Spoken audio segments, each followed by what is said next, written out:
Assalamualaikum warahmatullahi wabarakatuh. Halo Bapak Ibu Guru hebat, perkenalkan saya Evi Cahyati, salah satu peserta pendidikan guru penggerak Angkatan 11 dari Kabupaten Ciamis. Berikut ini adalah video dokumentasi kegiatan diseminasi modul 1.4 mengenai budaya positif yang saya laksanakan bersama komunitas belajar yang ada di SMA Negeri 3 Ciamis. Selamat menyaksikan.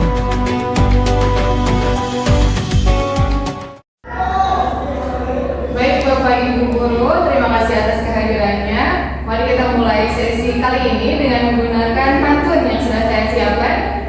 Kang Guru membawa durian, masak cumi dicampur nasi, Kang Guruku yang keren, izinkan saya mulai presentasi. Assalamualaikum warahmatullahi wabarakatuh. Waalaikumsalam warahmatullahi wabarakatuh. Selamat siang Bapak Ibu Guru hebat. Pertama-tama saya ucapkan terima kasih banyak atas waktu yang telah Bapak Ibu luangkan untuk hadir di tempat ini.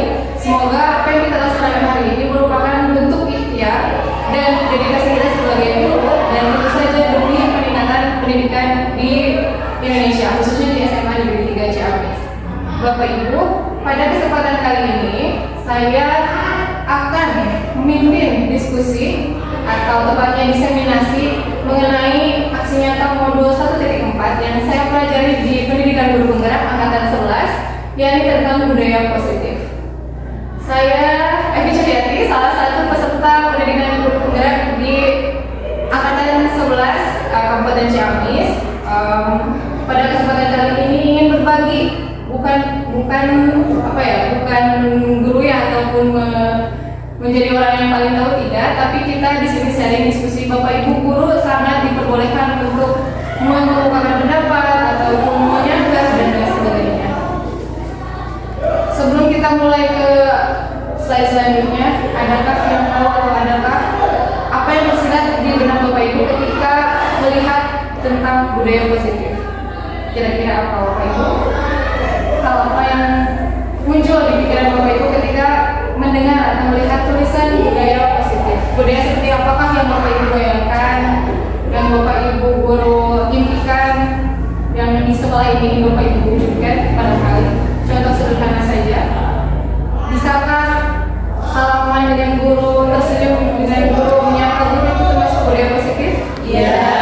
Bisakah ketika kita datang tepat waktu atau anak-anak datang tepat waktu ke kelas disebut sebagai budaya positif? Bisa. Sudahkah kita mewujudkan itu? Sedang. Tentu ya, pasti. Saya yakin Bapak Ibu guru melaksanakan. Kemudian ada beberapa konsep dalam budaya positif.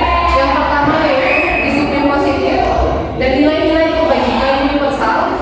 Kemudian ada tentang value motivasi, hukuman dan penghargaan serta restitusi. Selanjutnya ada tentang keyakinan kelas. Saya yakin mungkin Bapak Ibu sebagian sudah ada yang mewujudkan atau menyusun kesepakatan kelas di kelas Bapak Ibu masing-masing. Kemudian ada tentang paparan kebutuhan dasar manusia. Penting bagi guru untuk mengetahui kebutuhan dasar manusia agar kita mengetahui individu dari kebutuhan dari masing-masing murid kita. Kemudian ada 5 posisi kontrol yang harus kita pilih satu yang terbaik dalam menangani permasalahan siswa, dan kemudian diakhiri dengan segitiga restitusi. Ini pun Bapak Ibu telah pelajari di pelatihan guru penggerak ya Bapak Ibu di sisa Jabar itu. Sudah sejauh manakah Bapak Ibu pelajari ini? Nah, hari ini kita sharing saja ya, karena bisa jadi banyak hal yang belum saya ketahui dan tentu banyak hal yang sudah Bapak Ibu ketahui lebih dulu tentang budaya positif tersebut. Kita lanjut ke disiplin positif. Nah, kata disiplin berasal dari bahasa Latin. Dari mana saya memperoleh ini? Kenapa saya berani mencantumkan definisi ini? Ini ada di modul pendidikan guru penggerak di modul ke-1.4. Nanti akan saya share barangkali Bapak Ibu memerlukannya, bahwa disiplin itu berasal dari kata bahasa Latin yakni disiplina, yang artinya belajar. Kemudian tujuan dari penerapan disiplin positif yaitu adalah agar terbentuk murid-murid yang berkarakter, berdisiplin, santun, jujur, peduli, bertanggung jawab, dan merupakan pembelajar sepanjang hayat sesuai dengan lulusan yang diharapkan. Gitu. Tentu saja kita mengharapkan seluruh warga sekolah, khususnya anak-anak kita, memiliki disiplin yang positif. Kemudian selanjutnya, hal ini selaras dengan nilai-nilai kebajikan yang ingin kita ciptakan atau ingin kita wujudkan pada diri anak-anak kita di sekolah. Contohnya sesuai dengan profil pelajar Pancasila, yaitu ada berapa poin Bapak Ibu? Profil pelajar Pancasila? 6 poin. Yang pertama yaitu beriman, bertakwa, kemudian berakhlak mulia, dilanjutkan dengan berkebinekaan global, gotong royong, mandiri, kreatif, dan bernalar kritis. Di sini pun saya mencantumkan beberapa contoh-contoh dari nilai kebajikan yang tentu saja ada banyak contoh lainnya yang tidak saya cantumkan di sini. Namun ini hanya sebagai contoh saja, dan saya yakin kita semua sepakat untuk mewujudkan nilai-nilai ini sebagai keyakinan yang harus dimiliki oleh siswa kita di sekolah. Selanjutnya ini pun ada contoh-contoh keyakinan yang lain, nilai-nilai kebajikan yang lain. Kita akan sangat senang jika siswa-siswi kita memiliki kepedulian, kemudian berprinsip dan sebagainya ya. Bapak Ibu bisa melihat di sini daftar nilai-nilai kebajikannya. Kemudian ini biasanya dipakai ketika kita membuat keyakinan kelas atau kesepakatan kelas. Sebelum membuat kesepakatan kelas, kita harus menyusun dulu keyakinan kelas. Nilai-nilai apa yang ingin kita pegang, lalu akhirnya diturunkan menjadi sebuah kesepakatan kelas. Lalu Bapak Ibu, mengapa keyakinan kelas, mengapa tidak peraturan kelas? Ini Bapak Ibu di sini boleh berpendapat atau mungkin menjawab di sini berdasarkan apa yang Bapak Ibu alami di kelas. Kenapa kita menggunakan kata keyakinan kelas? Kenapa tidak peraturan kelas saja? Silakan Bapak Ibu, barangkali ada yang mau mengungkapkan ide-idenya. Saya menerapkan di kelas itu bukan peraturan kelas ya, lebih ke keyakinan kelas. Jadi anak sendiri yang mengutarakan keinginan mereka. Kalau peraturan itu kan berarti guru yang memberikan aturan, poin-poinnya. Anak mau tidak mau harus ikuti. Nah, sementara saya mengambil yang keyakinan kelas. Jadi anak sendiri yang membuat peraturan sesuai dengan keinginan mereka, sekaligus konsekuensi apa yang akan yang sesuai dengan keyakinan tersebut gitu. Jadi berasal dari anaknya. Terima kasih Ibu atas pendapatnya. Mungkin ada tambahan yang lain. Misal ada pendapat saya juga menggunakan keyakinan kelas atau menurut saya lebih baik peraturan kelas atau bagaimana kira-kira mewakili jawaban buku atau ada hal yang lain yang ingin ditambahkan? Izin menambahkan yang mungkin Bu Evi, saya setuju dengan apa yang diungkapkan oleh buku, karena pada dasarnya ketika kita belajar yang di modul sebelumnya yang mengenai pendidikan berdasarkan contoh dari Hajar dan Mata, di mana pada hakikatnya anak-anak itu sendiri sudah memiliki pengetahuan dan pengukuran dirinya. Sebenarnya apabila telah dikasih keleluasaan gitu ya untuk mereka bisa memberikan pendapat dan apa yang mereka rasakan, itu ketika menjalani jadi tidak berat gitu. Jadi tidak merasa mereka terbebani, terpaksa. Tapi apa yang mereka tahu, apa yang mereka rasakan, dan mereka juga yang menjalankan, itu insya Allah dalam proses pelaksanaannya tidak ada unsur keterpaksaan. Karena kan yang paling bahaya itu setelah kita belajar ya di beberapa modul kemarin, ternyata kalau kita menanamkan atau melaksanakan pembelajaran dengan sistem paksaan, itu anak-anak malah bisa jadi tumbuhnya tidak senang pada pelajaran, kemudian membenci mungkin gurunya dan situasi belajar, sehingga belajar yang menyenangkan itu tidak tercapai atau tidak terciptakan seperti itu. Terima kasih atas pendapatnya. Berarti Bapak Ibu ini sepakat ya kenapa kita menggunakan keyakinan kelas dibanding dengan peraturan kelas? Karena kalau peraturan kelas itu hanya dari satu orang saja, biasanya hanya ditentukan biasanya tentu ada keterpaksaan atau ada hal-hal yang tidak disukai oleh siswa. Bukan berarti ketika keyakinan kelas siswa boleh membuat aturan atau kesepakatan seenaknya, tidak. Tetapi mereka menentukan sendiri atau dilibatkan dalam proses kontrol kelasnya masing-masing, dan mereka tahu jika benar ya saya mau menyalahi keyakinan yang sudah saya sepakati di kelas. Itu jadi betul ketika tahu buku dan merasa bahwa ketika kita memilih keyakinan kelas atau ketika kita membuat keyakinan kelas, siswa di sana memiliki tanggung jawab karena mereka telah membuat kesepakatan kelas itu sendiri bersama teman-temannya di kelas. Ini ada penjelasan lagi mengenai mengapa keyakinan kelas. Ternyata keyakinan kelas bersifat lebih abstrak daripada peraturan yang lebih rinci dan konkret. Keyakinan kelas berupa pernyataan-pernyataan universal seperti nilai-nilai universal seperti kesehatan dan keselamatan. Contohnya menggunakan helm saat berkendara, itu nilai kebajikannya yaitu tentang keselamatan.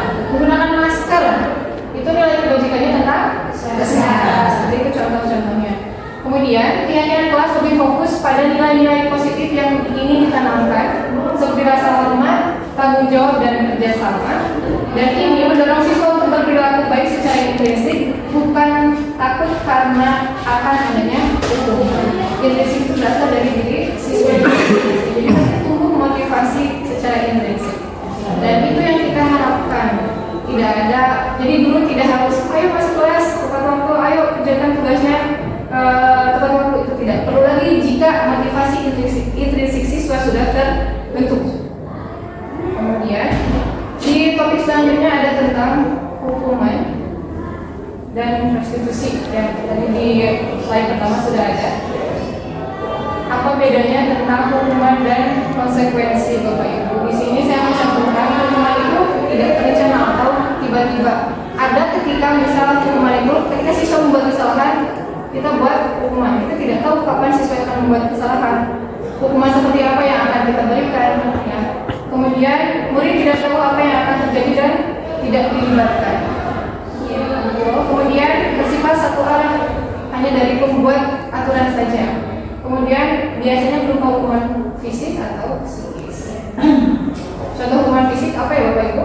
Contohnya hapus, jalan bebek, hukuman-hukuman atau aktivitas yang tidak ada hubungannya dengan perbaikan atau perbaikan masalah yang dalam salah buat. Kemudian ada lagi yang namanya konsekuensi. Bedanya dengan hukuman, kalau konsekuensi itu berarti sudah terencana atau disepakati. Contohnya tadi di keyakinan atau di kesepakatan kelas. Mereka sudah meyakini akan membuat bisa mengumpulkan tugas tepat waktu. Mereka tahu aturan itu dan mereka tahu konsekuensi jika mereka tidak mengumpulkan tugas tepat waktu.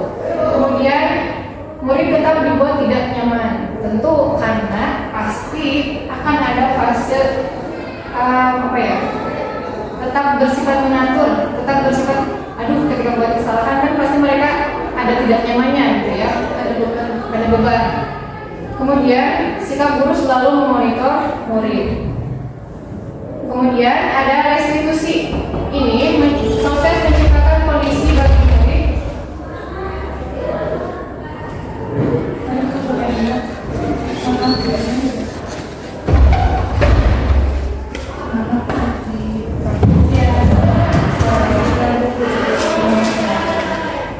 Selamat datang Dede. Ya, lanjut dulu ya. Poin ketiga yakni tentang restitusi, yaitu proses menciptakan kondisi bagi murid untuk memperbaiki kesalahan mereka. Kemudian proses kolaboratif yang akan mengajarkan murid untuk mencari solusi untuk masalah yang mereka perbuat. Jadi di sini restitusi dilakukan oleh guru sebagai pemegang kontrol dan murid yang melakukan kesalahan. Kesalahannya tidak selalu yang berat ya Bapak Ibu. Contohnya misal ada yang iseng suka ambil makanan sama, itu kesalahan juga ya. Dan perlu kita lakukan pendekatan restitusi ini untuk diselesaikan. Kemudian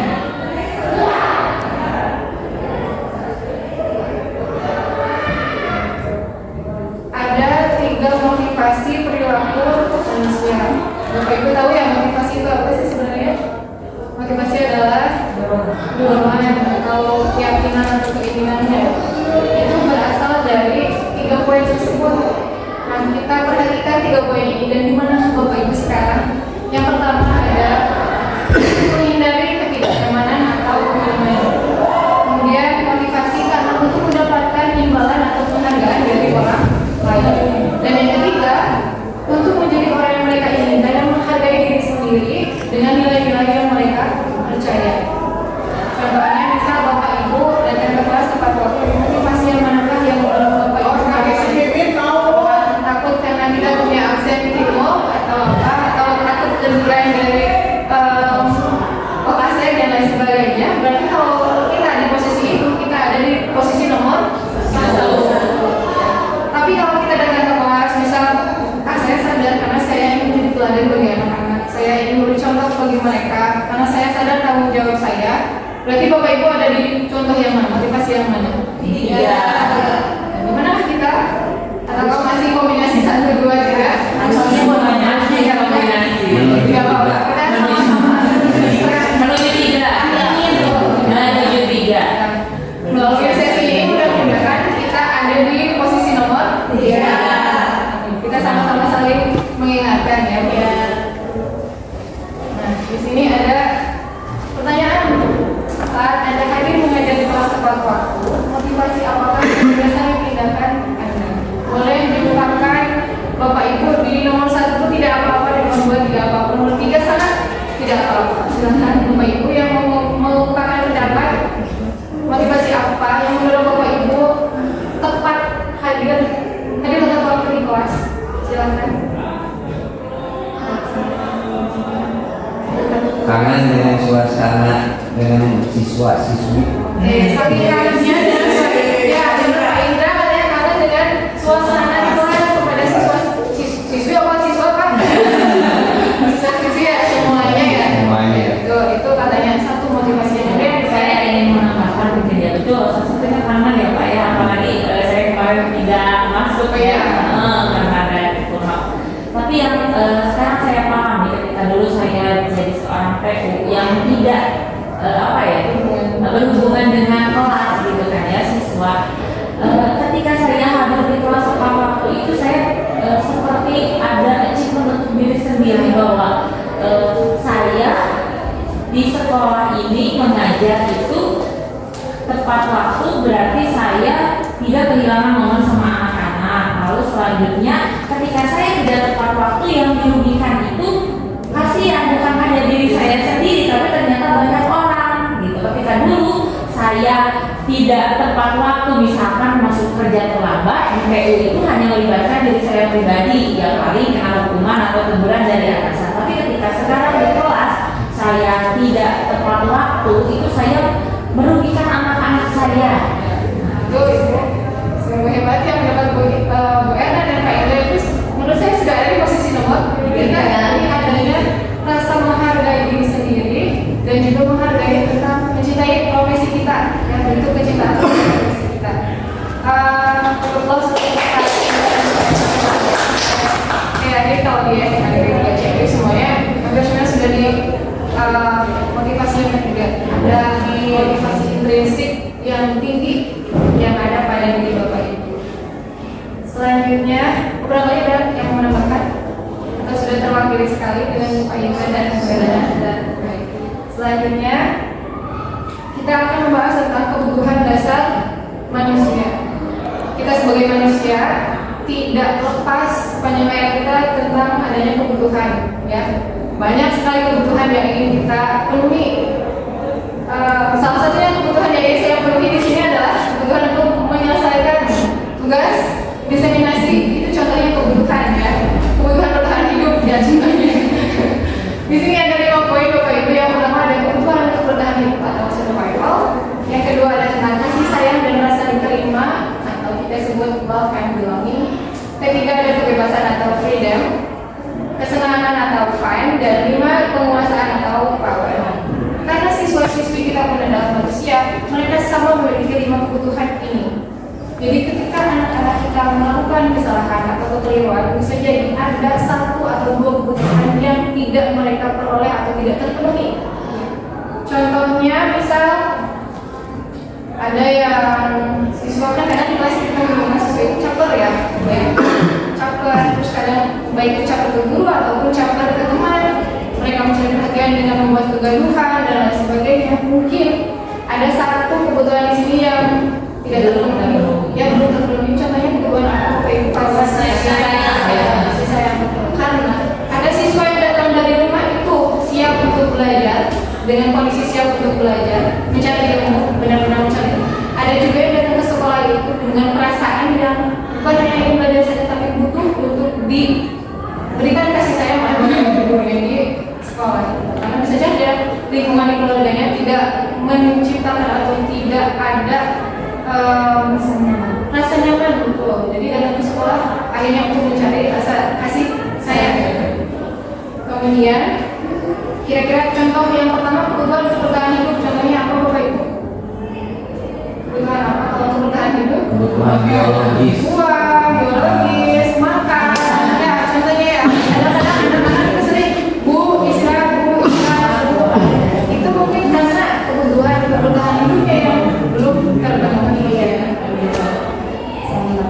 Selanjutnya di sini ada Doni, sebut saja Doni ya. Sebut saja Doni. Seorang siswa kelas 10, di sekolah mana gitu ya, sering mengambil bekal temannya. Contoh ada kasus seperti ini. Kira-kira menurut Ibu apa kebutuhan yang belum terpenuhi? Satu bisa bertahan hidup, dengan adanya rasa lapar. Bisa jadi ada kebutuhan lain Bapak Ibu yang dikasih kasih sayang, cari perhatian juga bisa. Tergantung dengan alasan yang Doni ungkapkan. Contoh di sini yang benar-benar ketika Bapak Ibu gurunya menegur, Doni menjawab bahwa iya melakukannya karena iseng, dan dia menikmati ekspresi wajah teman-temannya yang kesal karena diambil makanannya, dan menurut dia ekspresi teman-temannya itu lucu. Berarti makanan apa yang dia makan? Fun atau seri. Jadi tidak semata-mata alasannya adalah karena rasa lapar saja. Ya, tergantung dengan apa paparan penjelasan yang diberikan oleh siswa tersebut. Kemudian yang kedua, jawaban Doni ketika ditanya oleh Ibu Ambar adalah karena dia lapar dan orang tuanya tidak membawanya bekal bukan siang. Ini berarti kebutuhan yang bertahan yang pertama adanya rasa lapar. Kemudian selanjutnya tentang 5 posisi kontrol. Untuk apa sih kita bisa menyesuaikan posisi kita di sini? Atau manakah menurut Bapak Ibu posisi yang terbaik yang bisa kita pilih untuk mengatasi permasalahan murid? Manajer atau orang? Kenapa tidak penghukum Bapak Ibu? Padahal itu nomor 1. Kira-kira kenapa ya? Ya betul, dampak terhadap anak jika kita memposisikan ini sebagai penghukum. Jadi 5 posisi itu yaitu penghukum, ada pembuat rasa bersalah, kemudian sebagai teman, kemudian sebagai pemantau, dan juga sebagai manajer. Di manakah Bapak Ibu selama ini atau di posisi manakah yang sering Bapak Ibu pegang perannya, kontrolnya? Biasanya Ibu di nomor berapa?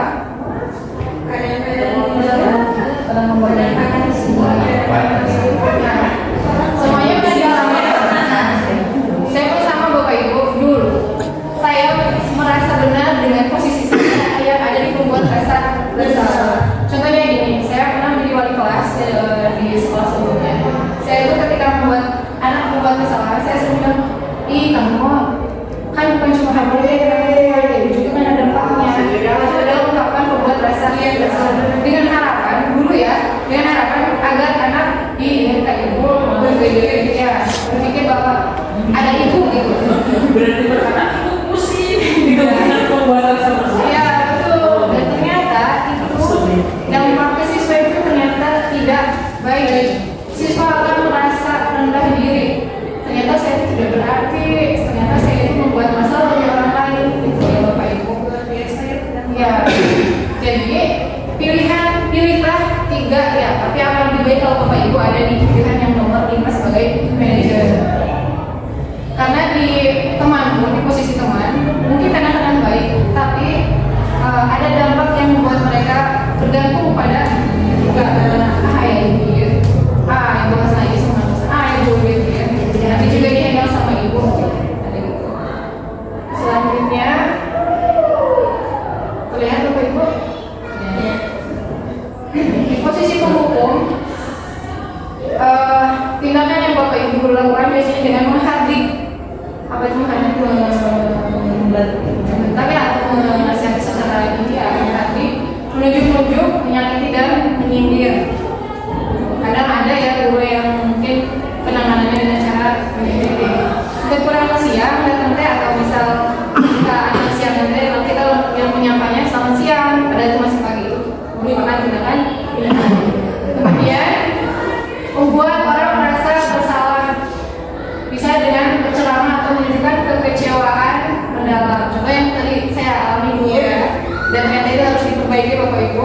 boleh dicontoh oleh Bapak Ibu.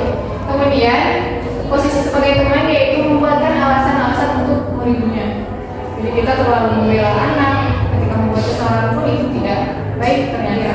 Kemudian ada pemantau, menghitung dan menghitung berapa banyak kesalahan mereka, kemudian mengukur seberapa berat kesalahan yang mereka perbuat, dan terakhir mengajukan pertanyaan.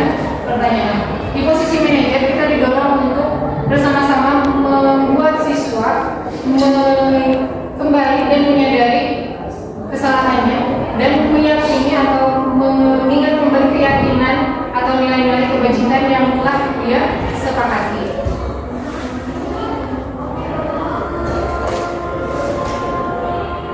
Ini pun mungkin dipelajari Bapak Ibu ya di pelatihannya. Sama seperti ini kan sama.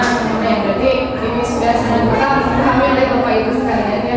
Mari kita laksanakan menjadi control manager ketika menangani siswa-siswi di kelas.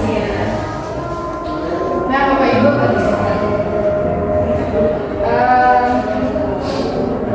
ya, kita dulu ya. Bapak Ibu, sesi selanjutnya mulai game. Tadi mungkin Bapak Ibu sudah memperhatikan juga sudah mempelajari tentang posisi kontrol yang di sini saya akan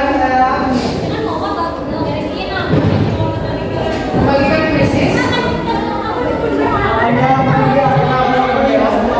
Bapak Ibu bisa langsung ke Google ketik krisis atau bisa men-scan barcode-nya. Kalau misal ke Google silakan di browse krisis, lalu join dan masukkan kodenya atau code. Kodenya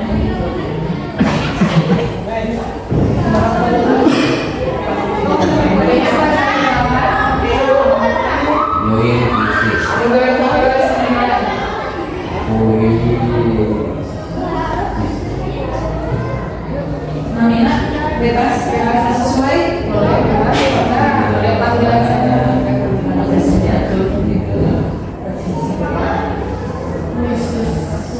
Dan kodenya join.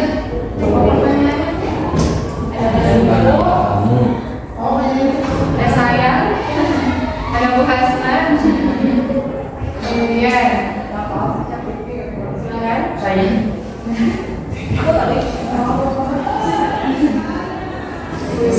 Bu Yuwi.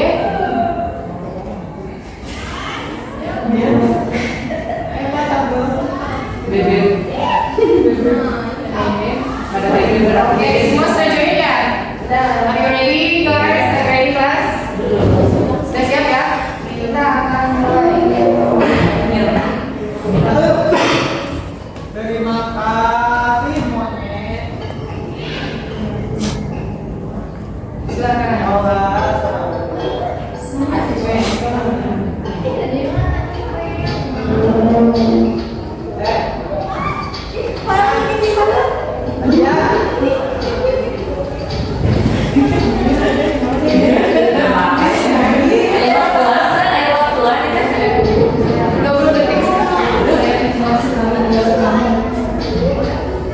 Jaga saya paling tinggi ya.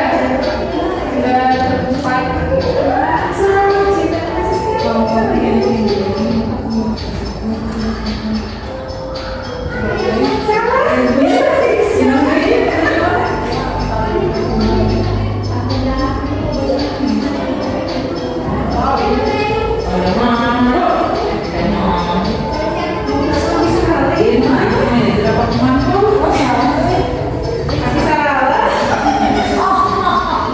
Iya.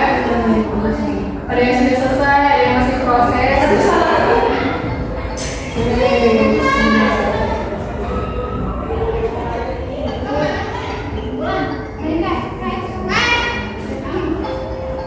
Bu Ibu nyusul, saya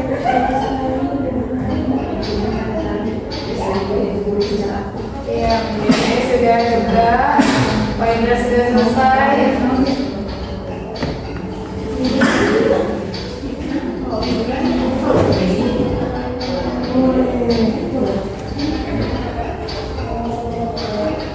Selesai. Lama ya. Gimana cara jawab? Ya, dua orang lagi. Silakan.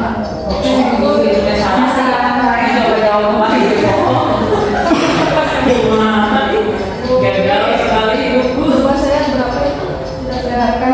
Wah, benar semua tuh. Indra.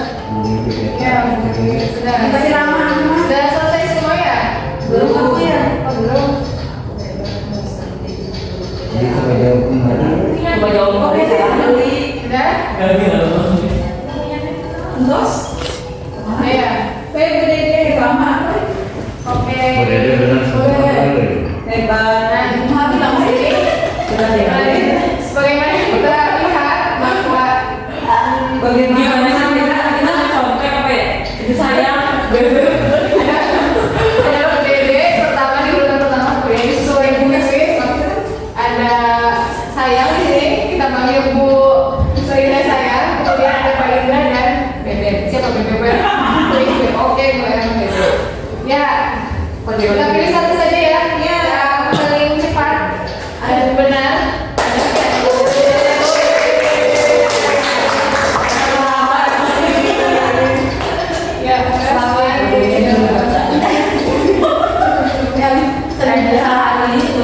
Masih banyak Bapak Ibu, silakan dimaksimalkan ya.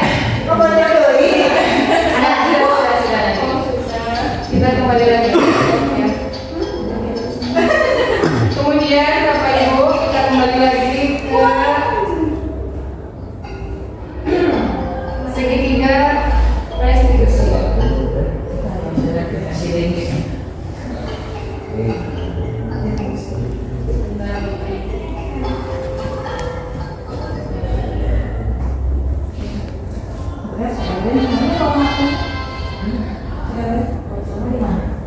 Dede, ini ya, tadi sesuai ya, berarti sesuai tadi hadiahnya. Simanya, terima kasih. Makanya dia 2 Percaya ya.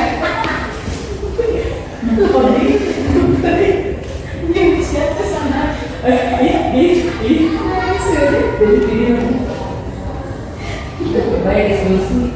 Bilang apa nanti Kak? Sama ini. Buku kayak sama.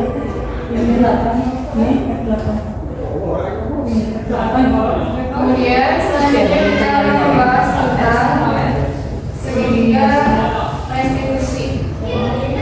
Karena judulnya pun segitiga restitusi, makanya gambarnya disimbolkan dengan adanya tanda segitiga. Yang pertama yang harus kita lakukan dalam segitiga restitusi ini adalah menstabilkan identitas.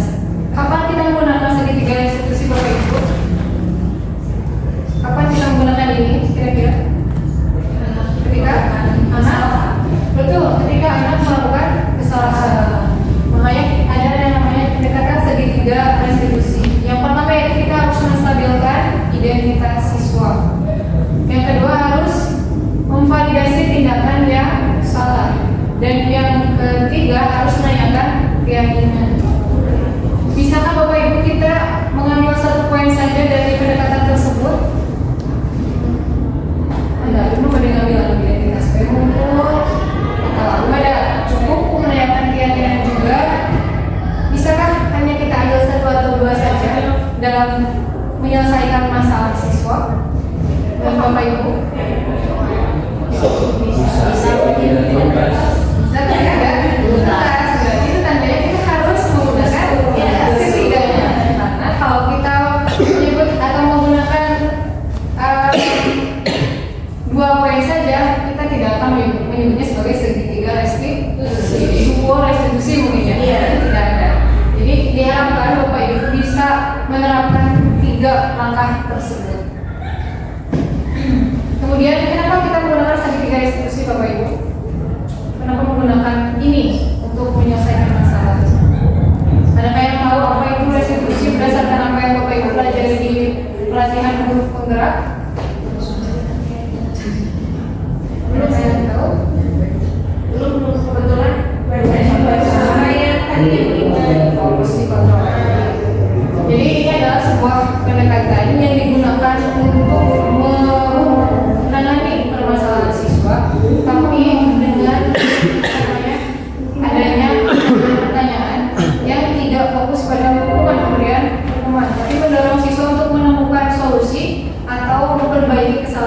sendiri.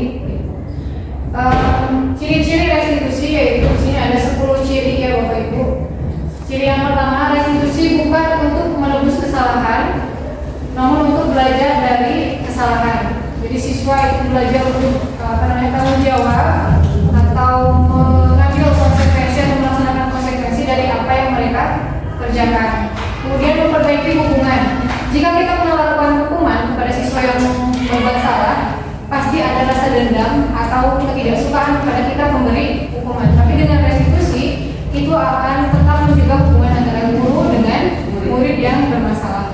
Kemudian restitusi adalah tawaran bukan paksaan. Maksud tawaran di sini adalah siswa diberikan pilihan cara terbaik apa yang akan mereka lakukan untuk memperbaiki kesalahan mereka. Jadi diberikan pilihan, di siswa sendiri yang memilih atau memunculkan ide perbaikannya. Kemudian restitusi menuntut untuk melihat ke dalam diri. Kemudian restitusi mencari kebutuhan dasar yang mendasari tindakan. Tadi nyambung dengan dasar yang belum terpenuhi. Kita wajib mengetahui kebutuhannya agar kita mampu memenuhi kebutuhan tersebut.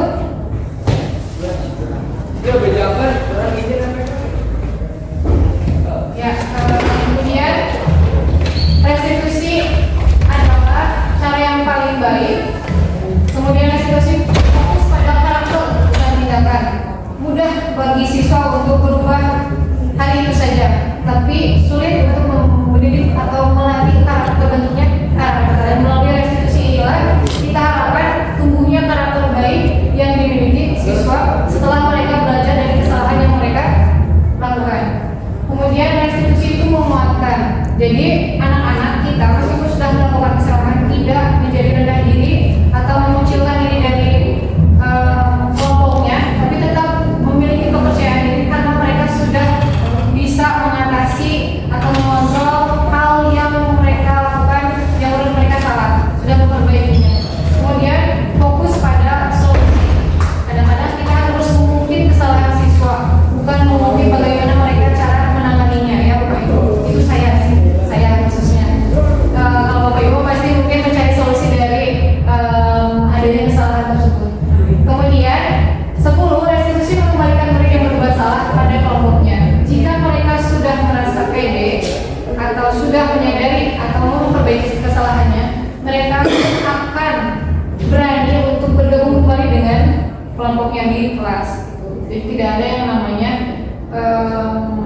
yang dikucilkan atau yang terkucilkan di kelas karena pernah membuat kesalahan. Kemudian kata-kata yang bisa kita ungkapkan atau contoh yang bisa Bapak Ibu katakan ketika melaksanakan segitiga restitusi yaitu menstabilkan identitas, yaitu contoh kalimatnya berbuat salah itu tidak apa-apa. Ya, jadi Bapak Ibu boleh mengatakan itu. Atau tidak ada manusia yang sempurna. Itu kan membuat siswa oh iya. Berarti mungkin Bapak Ibu guru juga pernah melakukan kesalahan. Setiap orang pernah melakukan kesalahan. Jadi tidak hanya memojokkan si siswa. Kemudian saya ingin mencari solusi dari permasalahan ini. Selanjutnya, contoh kalimat yang bisa Bapak Ibu katakan ketika dalam tahap validasi tindakan yang salah, Bapak Ibu boleh menggunakan kamu pasti punya alasan mengapa melakukan hal tersebut. Ini menggali alasan atau sudut pandang dari siswa kenapa melakukan kesalahan. Bisa jadi mereka nanti jawabannya memaparkan kebutuhan dasar yang belum mereka capai atau terpenuhi ya Bapak Ibu. Dari sini kita bisa tahu mana nih kebutuhan yang belum terpenuhi. Kemudian ya bisa terlihat kamu merasa senang dengan hal yang kamu lakukan, tapi jadinya merugikan untuk orang lain. Contohnya ada anak yang suka ngisengin teman, kan ada ya kadang mereka senang ketika teman-temannya terjengkel, ada yang seperti itu. Tapi kan itu merugikan, dan itu tentu harus kita selesaikan. Kalimatnya boleh menggunakan itu. Ada banyak kalimatnya, tapi saya hanya mencatatkan beberapa saja. Selanjutnya yaitu menanyakan keyakinan. Tahap terakhir dari segitiga restitusi, buatlah siswa-siswa kita itu menyadari atau mengingat kembali kesepakatan atau nilai-nilai kebajikan yang telah mereka sepakati di kelas dengan pertanyaan apa keyakinan kelas yang kita percayai, kemudian keyakinan apa yang belum kamu tunjukkan, apakah tindakan menceritakan keyakinan kelas tersebut.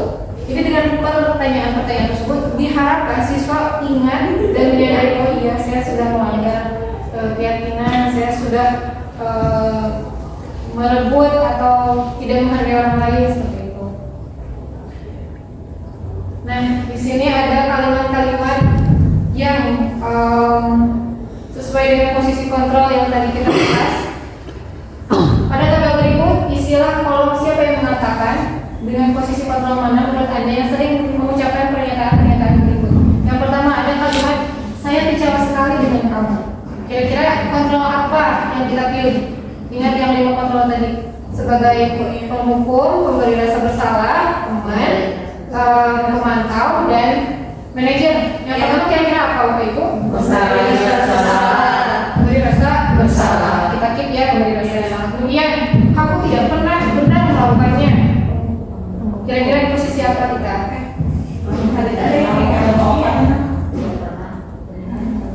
Tidak pernah melakukannya.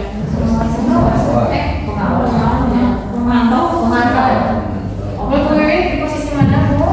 Memantau mungkin. Kemudian Belin ada di posisi mana Bu? Yang agak tricky ya Bu. Bersama. Sama dengan yang satu. Tidak pernah benar, makanya salah. Ya, jangan seperti. Nanti ada di slide selanjutnya kita akan lihat mantap. Oke, kemudian ayolah lakukan dari saya ya. Kemudian, apakah kamu mau beradaptasi terbitan hari ini? Biasanya kita menerapkannya di sekolah yang dasar ya. Biasanya anak-anak senang ketika mendapatkan bintang atau penghargaan. Bisa itu kebaikannya yang tadi bilang dari istilah so bisa dibalikan yang itu ya. Sudah aja saya langsung bukan. Nah, nomor 1 tadi apa Bapak Ibu? Buat saya kemudian yang kedua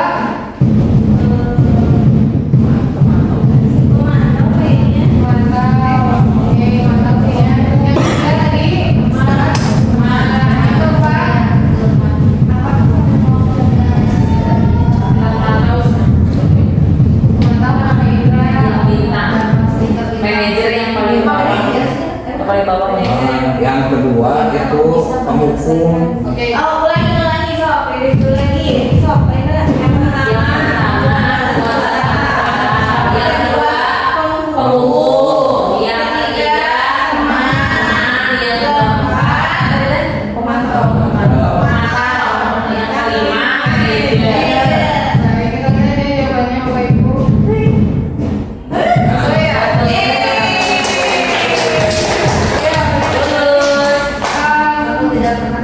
Sesuai dengan apa yang namanya keyakinan saya bahwa Bapak Ibu sudah mengetahui papan-papan apa yang bisa kita lakukan atau yang bisa kita lakukan ketika kita sesuai dengan kebutuhannya masing-masing. Jadi saya harap Bapak Ibu ada di posisi yang manajer. Jadi membuat siswa, mendorong siswa untuk menemukan solusi dari permasalahannya. Kemudian yang ini silakan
Sudah bisa? Dah. Di grup Bu? Saya di grup. Bisa nggak sih Kak? Ini tulisan kita agak jelas ya. Ya.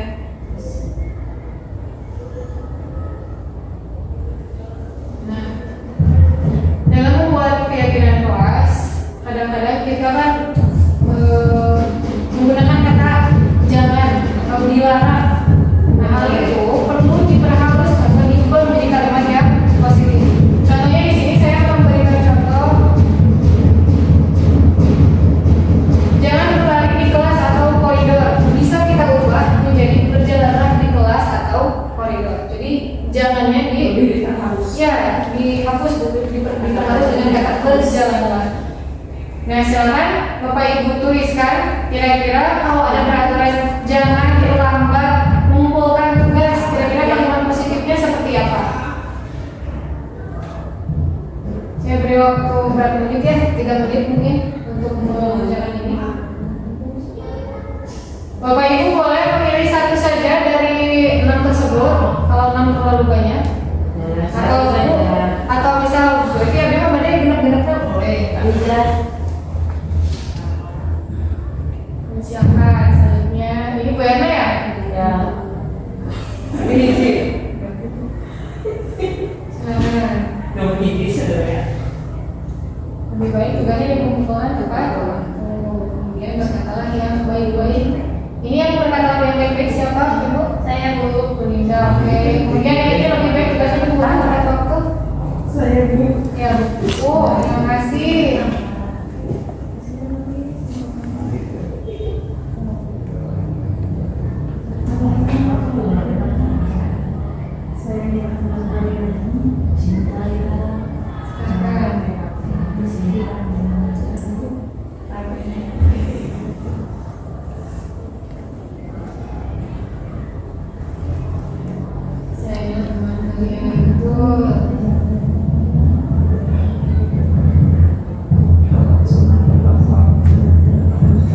Boleh diskusi ya Bapak Ibu, boleh diskusi sharing kata-kata atau kalimat positif yang bisa kita gunakan.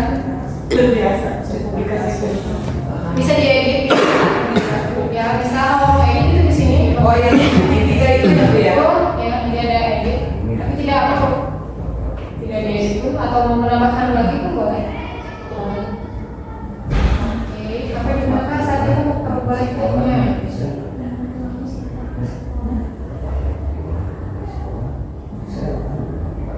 Siapa yang masih proses? Pak Indra. Pak Indra yang mana jawabannya Pak Indra? Saya bilang. Saya bilang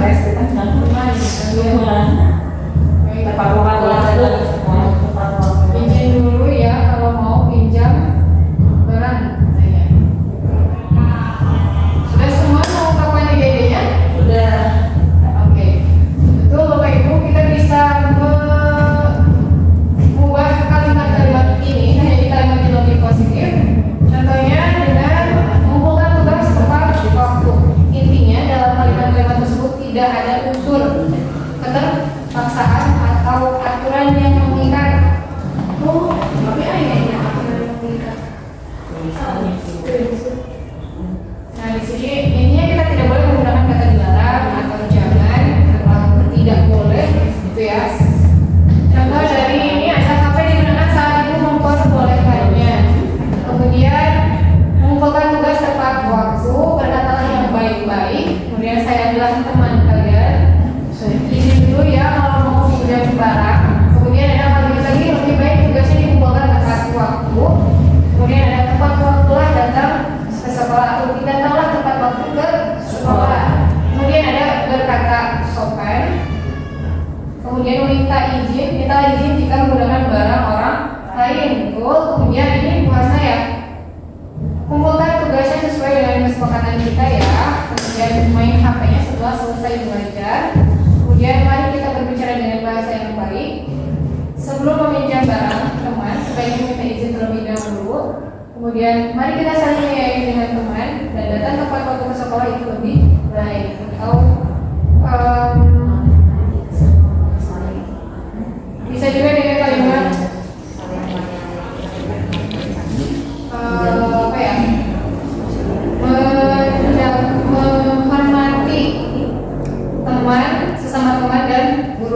di sana sudah mencakup menghormati itu, ada bahasa yang sopan, ada tutur kata yang baik. Jadi secara keseluruhan atau secara umum, jawaban Bapak Ibu sudah cukup mewakili untuk membuat kesepakatan kelas. Dan di sini ada nilai-nilai kebajikan yang ingin kita tanamkan dalam diri siswa. Kira-kira kalau mengumpulkan tugas tepat waktu, nilai-nilai kebajikan apa yang ingin kita capai?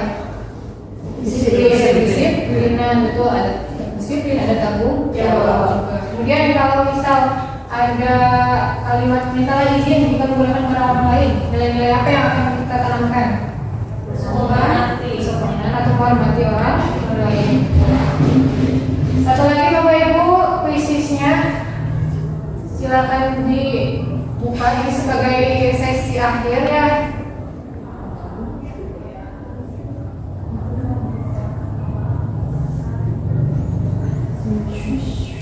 Kodenya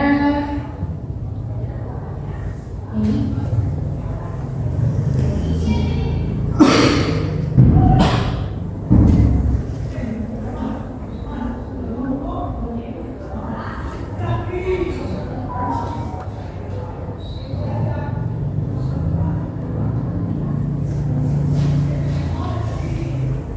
Sudah Bapak Ibu, puasa sudah join, Bu Dede juga sudah.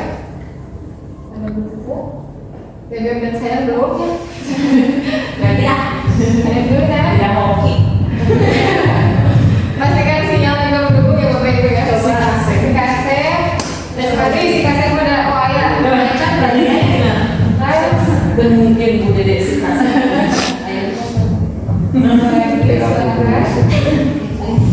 Coba Kakak ada saya.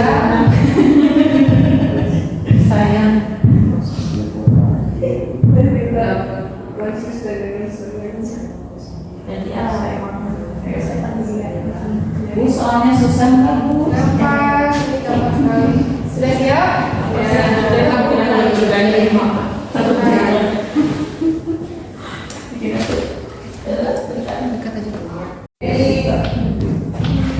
Puasa sudah siap? Jadi kita mulai. Ya udah betul Bu. Misi apa dari akhir lah. Tenang Bu, ya kemarin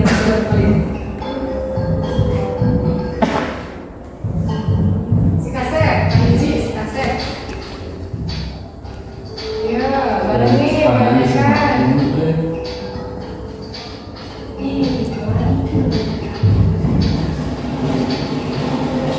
Wih, menyesal. Oh, ini kayaknya lebih ke cepat ya. Wih, sudah jago nih. Langsung ya, cepat.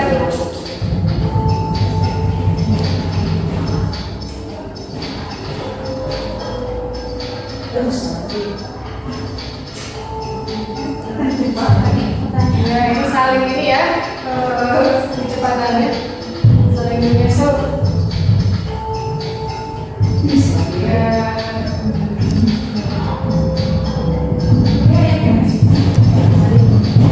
Sudah ya, kalau misalnya pas nggak selesai ya? sudah. Baik, sudah semua ya? Ya. Nah, mari kita lihat siapa.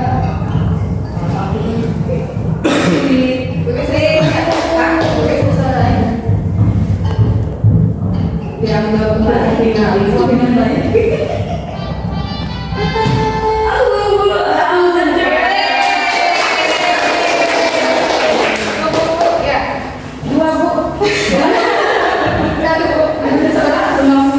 Terima kasih. Jajan ini kok kira-kira beda.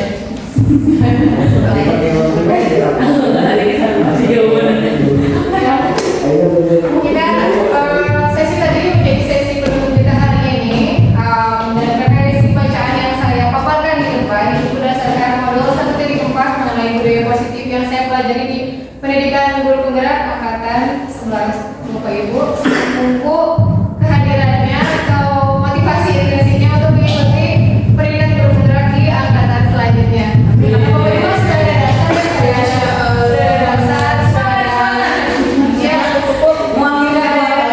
dari pelatihan yang di sisa jabat itu, jadi nanti pasti akan lebih mudah menyelesaikan tugas